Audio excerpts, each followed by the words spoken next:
नमस्कार। इस भाग में हम जानेंगे पूर्ण कुंभ और अर्ध कुंभ के बारे में। हिंदू समाज में प्राचीन काल से ही कुंभ पर्व मनाने की प्रथा चली आ रही है।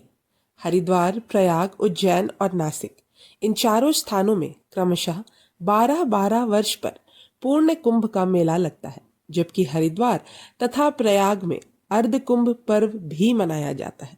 किंतु यह अर्ध कुंभ पर्व उज्जैन और नासिक में नहीं होता।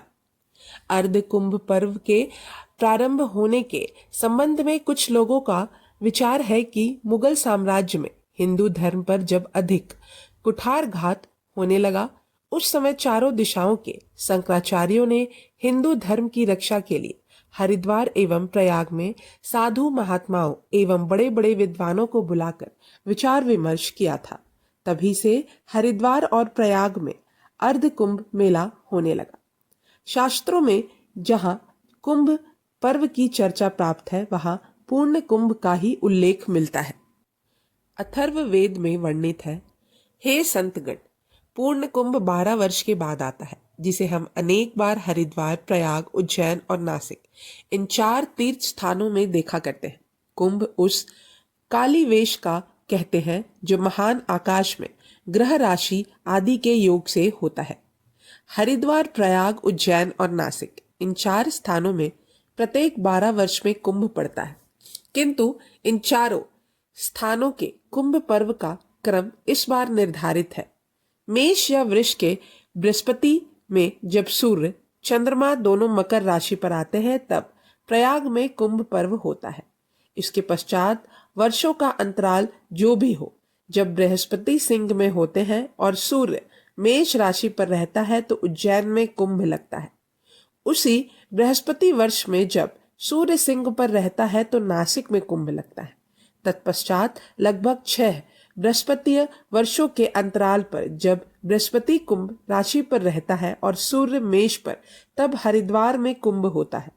इनके मध्य में 6-6 वर्ष के अंतर से केवल हरिद्वार और प्रयाग में अर्ध कुंभ होता है।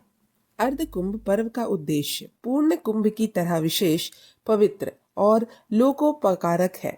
लोकोपकारक पर्व से धर्म के प्रचार के साथ साथ देश और समाज का महान कल्याण सुनिश्चित है। कुंभ पर्व के स्नान दिन। कुंभ का पर्व हरिद्वार, प्रयाग, उज्जैन, नासिक इन 4 तीर्थ स्थानों में मनाया जाता है। ये चारों ही एक से बढ़कर एक परम पवित्र तीर्थ है। इन चारों तीर्थों में प्रत्येक 12 वर्ष के बाद कुंभ पर्व होता है। गंगा द्वार हरिद्वार, प्रयाग, धारा नगरी उज्जैन और गोदावरी नासिक में शंकरा आदि देवगणे कुंभ योग कहा है। कुंभ भगवान का मंदिर है। इसकी झांकी उक्त चारों स्थानों में प्रत्येक 12वें वर्ष में होती है। हरिद्वार आदि चारों स्थानों में के कुंभ पर्व का अलग अलग समय तथा महत्व आदि विषयों का संक्षिप्त विवेचन इस प्रकार प्रस्तुत है। जिस समय बृहस्पति कुंभ राशि पर स्थित हो, सूर्य मेष राशि पर रहे, उस समय गंगा द्वार हरिद्वार में कुंभ योग होगा। हरिद्वार में कुंभ के 3 स्नान होते हैं। यहाँ कुंभ का प्रथम स्नान शिवरात्रि से प्रारंभ होता है। द्वितीय स्नान चैत्र की अमावस्या को होता है। तृतीय स्नान, प्रधान स्नान, चैत्र के अंत में अथवा वैशाख के प्रथम दिन में, अर्थात जिस दिन बृहस्पति कुंभ राशि पर और सूर्य मेष राशि पर हो, उस दिन कुंभ स्नान होता है। जिस समय बृहस्पति मेष राशि पर स्थित हो तथा चंद्रमा और सूर्य मकर राशि पर हो, तो उस समय तीर्थराज प्रयाग में कुंभ योग होता है। अथवा प्रयाग में कुंभ के 3 स्नान होते हैं। यहाँ कुंभ का प्रथम स्नान मकर संक्रांति से प्रारंभ होता है। द्वितीय स्नान, प्रधान स्नान माघ कृष्ण मौनी अमावस्या को होता है। तृतीय स्नान माघ शुक्ल वसंत पंचमी को होता है। उज्जैन, जिस समय सूर्य मेष राशि पर हो और बृहस्पति सिंह राशि पर हो, तो उस समय उज्जैन में कुंभ योग होता है। जिस समय सूर्य तथा बृहस्पति सिंह राशि पर हो, तो उस समय नासिक में मुक्तिप्रद कुंभ होता है। गोदावरी के रम्य तट पर स्थित नासिक में कुंभ मेला लगता है। इसके लिए सिंह राशि का बृहस्पति एवं सिंह राशि का सूर्य आवश्यक है। इस पर्व का स्नान भाद्रपद में अमावस्या तिथियों को होता है। देवगुरु बृहस्पति जब तक विश्वात्मा सूर्य नारायण के साथ सिंह राशि में रहते हैं तब तक का समय सिंहस्थ कहलाता है। इस सिंहस्थ काल में श्री नासिक तीर्थ की यात्रा, पवित्र गोदावरी नदी स्नान एवं त्र्यंबकेश्वर ज्योतिर्लिंग के दर्शन लाभ का बड़ा महत्व है। यही पंचवटी में भगवान श्री राम ने वनवास का दीर्घ काल व्यतीत किया था। कुंभ पर्व का महत्व। हिंदू धर्मशास्त्र कुंभ पर्व की महिमा से भरे पड़े हैं। स्कंद पुराण का वचन है, जो मनुष्य कुंभ योग में स्नान करता है वह मुक्ति की प्राप्ति करता है। जिस प्रकार दरिद्र मनुष्य समाप्ति काल सी के नम्रता से अभिवादन करता है, उसी प्रकार कुंभ पर्व में स्नान करने वाले मनुष्यों को देवगण नमस्कार करते हैं। संक्षेप में हरिद्वार, प्रयाग, उज्जैन तथा नासिक में कुंभ स्नान का महत्व इस प्रकार से है। हरिद्वार स्नान की महिमा। कुंभ राशि में बृहस्पति हो तथा मेष राशि पर सूर्य हो तो हरिद्वार के कुंभ में स्नान करने से मनुष्य पूर्व जन्म से रहित हो जाता है। प्रयाग स्नान की महिमा। कार्तिक महीना में 1000 बार गंगा में स्नान करने से, माघ में 100 बार गंगा में स्नान करने से और वैशाख में करोड़ बार नर्मदा में स्नान करने से जो फल होता है वह प्रयाग में कुंभ पर्व पर केवल एक ही बार स्नान करने से प्राप्त होता है। विष्णु पुराण में कहा गया है, 1000 अवशेष मेद यज्ञ करने से, 100 वाजपेय यज्ञ करने से और 1,00,000 बार पृथ्वी की पद दक्षिणा करने से जो फल प्राप्त होता है वह फल केवल प्रयाग के कुंभ के स्नान से प्राप्त होता है। उज्जैन स्नान की महिमा। जिस समय बृहस्पति सिंह राशि पर हो समय गोदावरी में केवल एक बार स्नान करने से मनुष्य 60,000 वर्षों तक गंगा स्नान करने की सुदृश्य पुण्य प्राप्त करता है। जिस समय बृहस्पति सिंह राशि पर स्थित हो उस समय गोदावरी में केवल स्नान मात्र से ही मनुष्य अश्वमेघ यज्ञ करने का तथा 1,00,000 गौ दान करने का पुण्य प्राप्त करता है। कुंभ स्नान की विधि एवं दान का महत्व। प्रातः काल उठकर सर्वप्रथम देव स्मरण करना चाहिए। उसके पश्चात शौच आदि क्रियाओं से निर्वृत्त होकर कुंभ पर्व महत्व सूचक श्लोकों का स्मरण करें।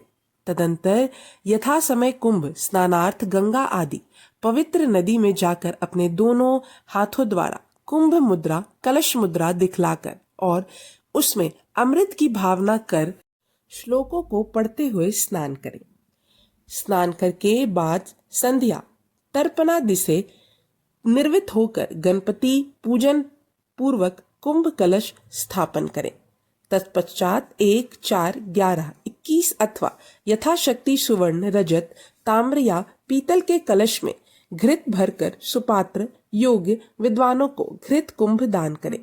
कुंभ पर्व के समय यथाविधि घृत पूर्ण कुंभ कलश का पूजन कर उसे वस्त्र लांकर आभूषण तथा सुवर्ण खंड सहित सदाचारी विद्वानों को देने से सैकड़ों गोदान करने का फल मिलता है तथा मनुष्य के पितरों की आत्मा संतुष्ट होती है। इसी प्रकार प्रत्येक कुंभ पर्व के तीर्थ स्थानों में अनेक विधि अन्न द्रव्य दीक के दान करने से करोड़ तीर्थों में जाने का तथा सैकड़ों अश्वमेघ यज्ञ करने का फल प्राप्त होता है। हरिद्वार महात्म्य। 7 पुरियों में से मायापुरी हरिद्वार के विस्तार के भीतर आती है। यहाँ प्रति 12वें वर्ष कुंभ का मेला लगता है। उसके 6ठे वर्ष अर्ध कुंभ पड़ता है। इस तीर्थ के कई नाम हैं: हरिद्वार, हरिद्वार, गंगाद्वार, कुशावर्त, मायापुरी, हरिद्वार, कनखल, ज्वालापुर और भीमगोड़ा। इन 5 पुरियों को मिलाकर हरिद्वार कहा जाता है। राजा भगीरथ के पीछे चलने वाले अलकनंदा गंगा सहस्त्रों को पर्वतों को विदीर्ण करती हुई जहां भूमि पर उतरी है, जहां पूर्व काल में दक्ष प्रजापति ने यज्ञेश्वर भगवान विष्णु का यजन किया है, वह पुण्यदायक क्षेत्र हरिद्वार ही गंगा द्वार है, जो मनुष्य के समस्त पातकों को नाश करने वाला है। प्रजापति दक्ष के यज्ञ में इंद्र आदि सब देवता बुलाए गए थे और वे सब अपने अपने गणों के साथ यज्ञ में भाग लेने की इच्छा से वहां आए थे। उसमें देवाश्री शिष्य प्रशिष्यों सहित शुद्ध अंतःकरण वाले ब्रह्मश्री तथा राजश्री भी पधारे थे। पिनाक पानी भगवान शंकर को छोड़कर अन्य सभी देवताओं को निमंत्रित किया गया था। वे सभी देवता विमानों पर बैठकर अपनी प्रिय पत्नियों के साथ दक्ष प्रजापति के यज्ञ उत्सव में जा रहे थे और प्रसन्नता पूर्वक आपस में उस उत्सव का वर्णन भी कर रहे थे। कैलाश पर रहने वाली देवी सती ने उनकी बातें सुनी। देवताओं की बातें सुनकर वे पिता के यज्ञोत्सव को देखने के लिए उत्सुक हुई। उस समय सती ने महादेव जी से उस उत्सव में चलने की प्रार्थना की। उनकी बात सुनकर भगवान शिव ने कहा, देवी, वहां जाना कल्याणकर नहीं होगा। किंतु सती जी अपने पिता का यज्ञोत्सव देखने के लिए चल दी। सती देवी वहां पहुंच तो गई, किंतु किसी ने उनका स्वागत सत्कार नहीं किया। तब सती ने वहां अपने प्राण त्याग दिए। अतः वह स्थान एक उत्तम क्षेत्र बन गया, जो उस तीर्थ में स्नान करके देवताओं तथा पितरों का तर्पण करते हैं, वे देवी के अत्यंत प्रिय होते हैं। वे भोग और मोक्ष के प्रधान अधिकारी हो जाते हैं। तदंतर देवऋषि नारद ने अपने प्रिया सती जी के प्राण त्याग का समाचार सुनकर भगवान शंकर ने वीरभद्र को उत्पन्न किया। वीरभद्र ने संपूर्ण प्रमथ गणों के साथ जाकर उस यज्ञ का नाश कर दिया। फिर ब्रह्मा जी की प्रार्थना से तुरंत प्रसन्न होकर शंकर भगवान ने उस विकृत यज्ञ को पुनः संपन्न किया। तब से उस अनुपम तीर्थ संपूर्ण पातकों का नाश करने वाला हुआ। उस तीर्थ में विधि पूर्वक स्नान करके मनुष्य जिस जिस कामनाओं का चिंतन करता है उसे अवश्य प्राप्त कर लेता है।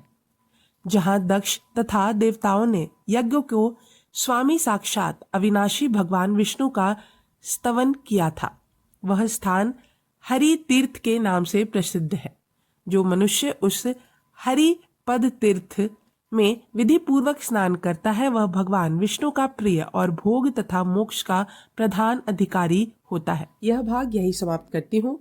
आप लोगों से माफी मांगना चाहूंगी क्योंकि आवाज में थोड़ी सी प्रॉब्लम हो गई है, क्योंकि थोड़ा ऐसे सीजन चेंज होने की वजह से थोड़ा सर्दी जुकाम हो गया है। तो कोशिश करूंगी कि नेक्स्ट वीडियो तक ये जल्दी ही ठीक हो जाए। तब तक के लिए धन्यवाद।